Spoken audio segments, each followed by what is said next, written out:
স্বাগত ডিবিসি সংবাদে। আপনাদের সাথে আছি আমি জান্নাত সাথী।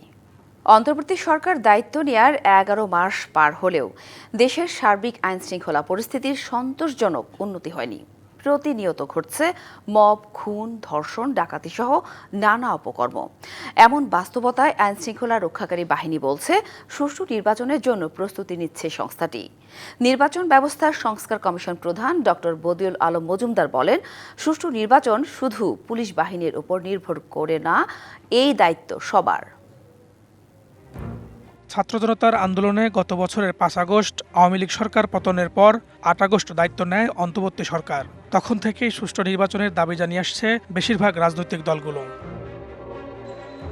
তবে নির্বাচনের পরিবেশ সৃষ্টিতে সরকারের সামনে এখন বড় চ্যালেঞ্জ আইন শৃঙ্খলা পরিস্থিতি স্বাভাবিক রাখা। এর জন্য পুলিশের সর্বোচ্চ পদেও পরিবর্তন আনা হয়।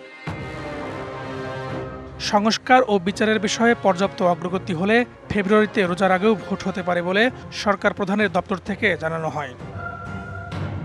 সংশ্লিষ্ট কর্মকর্তারা বলছেন, 5 মাসের টাইম ফ্রেম রেখে জাতীয় নির্বাচনের প্রস্তুতি নিচ্ছে আইন শৃঙ্খলা বাহিনী। আইন শৃঙ্খলা রক্ষা করার জন্য বা আইন শৃঙ্খলা স্থিতিশীল রাখার জন্য পুলিশের পক্ষ থেকে সর্বাত্মক প্রস্তুতি গ্রহণ করা হয়েছে। নির্বাচনকে সামনে নিয়ে আমরা পরিপূর্ণরূপে প্রস্তুত রয়েছি। নির্বাচনকে তো আসলে 3টা ধাপে আমরা ভাগ করে থাকি। একটি হচ্ছে নির্বাচন পূর্ববর্তী সময়, একটি হচ্ছে নির্বাচনের দিন এবং আরেকটি হচ্ছে গিয়ে নির্বাচন পরবর্তী সময়। এই সময়গুলোতে পুলিশ সদস্যরা কিভাবে আরও পেশাদারিত্বের সাথে তারা দায়িত্ব পালন করতে পারবে। আইন ও বিধির বিষয় রয়েছে, নির্বাচনের অনেকগুলো আইন রয়েছে, বিধি রয়েছে, এই জিনিসগুলো সম্পর্কে অবগত করা। নির্বাচন ব্যবস্থা সংস্কার কমিশনের প্রধান ডক্টর বদিউল আলম মজুমদারের মতে, শুধু আইন শৃঙ্খলা বাহিনী নয়, নির্বাচনের আয়োজনে সরকার, নির্বাচন কমিশন এবং রাজনৈতিক দলগুলোর কার্যকর ভূমিকা ও সদিচ্ছা একান্ত অপরিহার্য। নির্বাচন কমিশন যদি নিরপেক্ষ এবং কঠোরভাবে তাদের আইন কানুন বিধিবিধান এগুলো প্রয়োগ করে, তাহলে শৃঙ্খলা রক্ষাকারী বাহিনী, প্রশাসন তারাও সঠিকভাবে দায়িত্ব পালন করবে। তো এখন সবার ভূমিকা সঠিকভাবে পালন করার উপর সুষ্ঠু নির্বাচন নিশ্চিত হওয়াটা নির্ভর করবে। অপরাধ বিশেষজ্ঞরা বলছেন, বর্তমান প্রেক্ষাপটে আইন শৃঙ্খলা পরিস্থিতি সন্তোষজনক নয়। সরকারের উচিত সবার আগে জনগণ ও রাজনৈতিক দলগুলোর মধ্যে আস্থা ফিরিয়ে আনা। এখন যে আইন শৃঙ্খলা পরিস্থিতি আছে, এই অবস্থার মধ্যে দিয়ে যদি আমাদের নির্বাচনী যাত্রা শুরু হয়, সেটা পুলিশের পক্ষে এককভাবে করা সম্ভব নয়। এখনো কিন্তু নিজেরা আইন প্রয়োগ করতে গিয়ে নানা ধরনের নিজেরাই সংকটের মধ্যে পড়ে, নিরাপত্তার হুমকির মধ্যে পড়ে।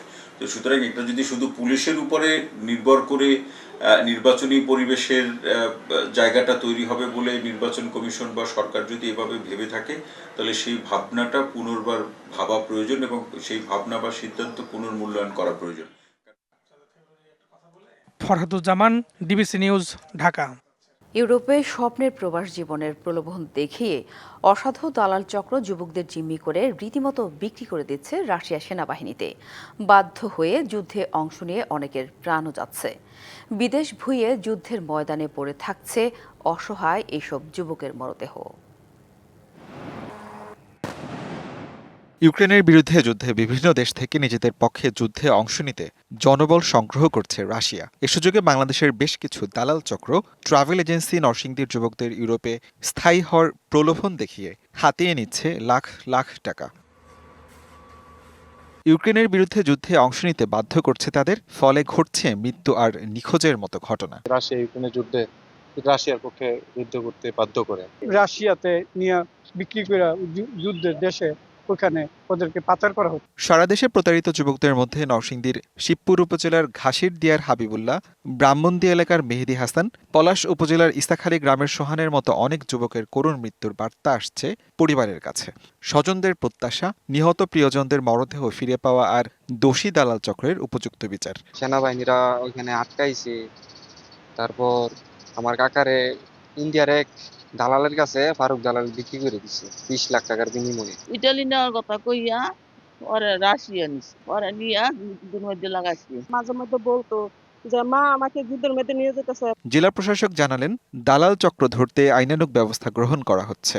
এরকম পরিস্থিতি ঘটনা আমাদের সম্মুখে যখন আসে, তখন তাদেরকে আইনগত যে পরামর্শ দেওয়া সেগুলো আমরা দিয়েছি। মানব পাচারের সংজ্ঞায় যেগুলো পড়বে, সেগুলো আইনে মামলা এবং মামলার ক্ষেত্রে তারা যাতে গুরুত্ব দিয়ে বিষয়টা দেখে। এ অবস্থায় অভিবাসন প্রত্যাশীদের সুরক্ষা নিশ্চিতে আরও আন্তরিক হতে সংশ্লিষ্টদের প্রতি আহ্বান বিশেষজ্ঞদের। রাশিয়াতে যাদের নিয়ে যাওয়া হচ্ছে তাদেরকে কিন্তু আসলে মূলত ইউরোপে কাজের নতুন দেখিয়ে নিয়ে যাওয়া হচ্ছিল। কিভাবে নেগোসিয়েশনের মাধ্যমে আমাদের ওয়ার্কারদের প্রোটেকশনটা আনতে পারি সেটার ব্যাপারে আমরা এখনো যেন মনে হচ্ছে যে ঠিক সঠিক পদক্ষেপটা সঠিক সময় নিতে পারছি না।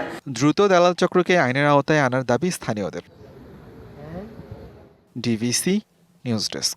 সম্প্রতি অতিবৃষ্টি ও পাহাড়ি ঢলে গোমতী নদীর পানি বৃদ্ধি পাওয়ায় ডুবেছে চরের কৃষি জমি ও ফসল। এই মৌসুমে পরপর দুইবার নদীর পানি বৃদ্ধি পেয়ে চরে উঠে যাওয়ায় কৃষির যে ক্ষতি হয়েছে তা পুষিয়ে নেওয়া কষ্টসাধ্য বলছেন কৃষকরা। কৃষি বিভাগের তথ্য মতে বৃষ্টি ঢলের পানিতে জেলার 13,000 হেক্টর জমির ফলন ক্ষতিগ্রস্ত হয়েছে। গোমতী নদীর চরে সারা বছরই চাষ হয় নানা ধরনের শাকসবজি। সাধারণত চরের উঁচু জমিতে পানি ওঠার প্রবণতা না থাকায় সেসব জমিতে চাষ হয় করলা, লাউ, কুমড়া, বেগুন, মরিচ সহ নানা ফসল। তবে এবছর বর্ষা মৌসুমের শুরুতেই দুইবার নদীর পানি বাড়ায় চর প্লাবিত হয়ে ক্ষতিগ্রস্ত হয়েছে হাজার হাজার হেক্টর জমির ফসল। ফসলের ক্ষেতে জলাবদ্ধতা ও কাদামাটি জমে যাওয়ায় পচতে শুরু করেছে শাকসবজি। ক্ষতি কমিয়ে আনতে অনেকেই আবার অপরিপক্ক ফসল ঘরে তুলছেন। 100 শতক করলা, 100 শতক মূলা, 70 শতক ডেটা, বুঝছেন নি? এটি বর্তমানে ইন্ডিয়ার পানি আইসা পানির তলে নিয়ে গেছে। 6 শতক জায়গা করতে যাই আমার মোটামুটি 11 লাখ টাকার উপরে আমি ব্যাংক থেকে ঋণ নেওয়া।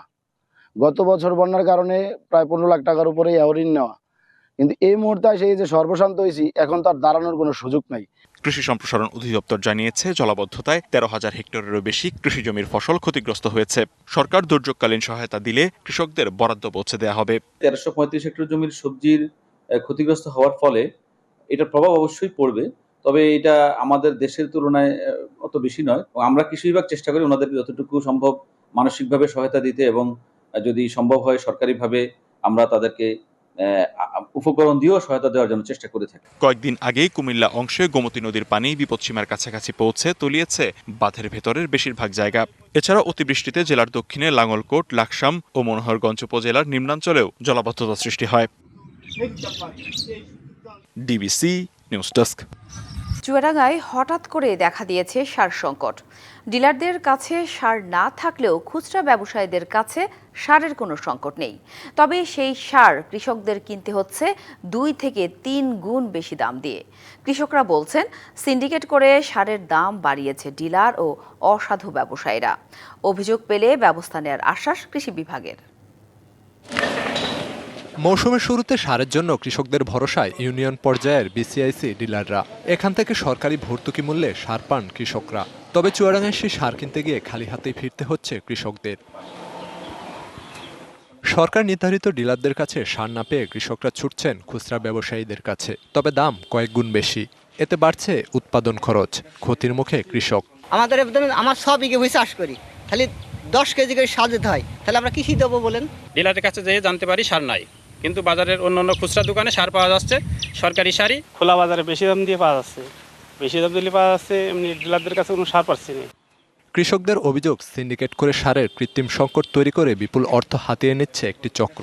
সার ডিলাররা এটা সিন্ডিকেট করছে করে আপনারা হলো দাম বেশি নিচ্ছে, আর দাম কম হলে বলছেন এই সরকার ডিলার কাছে সার পাওয়া যাচ্ছে না, বাইরে গেলে সারের দাম সার পাওয়া যাচ্ছে, বাড়ির দাম বেশি নিচ্ছে।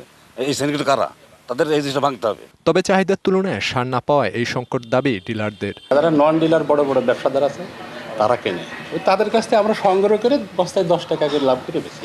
সরকার নির্ধারিত মূল্যের বেশি দামে সার বিক্রির অভিযোগ পেলে ব্যবস্থা নেয়ার হুঁশিয়ারি জেলা কৃষি সম্প্রসারণ অধিদপ্তরের এই কর্মকর্তার। অন্য কোথা থেকে আরো বেশি দামে পাওয়া যাচ্ছে, সুনির্দিষ্ট ওই ডিলারের নাম তথ্য সহ যদি সুনির্দিষ্ট অভিযোগ আমাদের কাছে আসে, তাহলে অবশ্যই আমরা আইনানুগ যে ব্যবস্থা যেটা গ্রহণ করা দরকার সেটা অবশ্যই আমরা গ্রহণ করব। চলতি আউশ মৌসুমে জেলায় 64,000 মেট্রিক টন সারের চাহিদা ধরা হয়েছে। DBC news desk. ডিবিসি সংবাদে এই ছিল এখনকার মতো। ডিবিসি নিউজের সংবাদগুলো পড়তে ভিজিট করুন dbcnews.tv আর ভিজিট করুন ডিবিসি নিউজের ফেসবুক পেজ এবং ইউটিউব চ্যানেল। ডিবিসির সঙ্গেই থাকুন।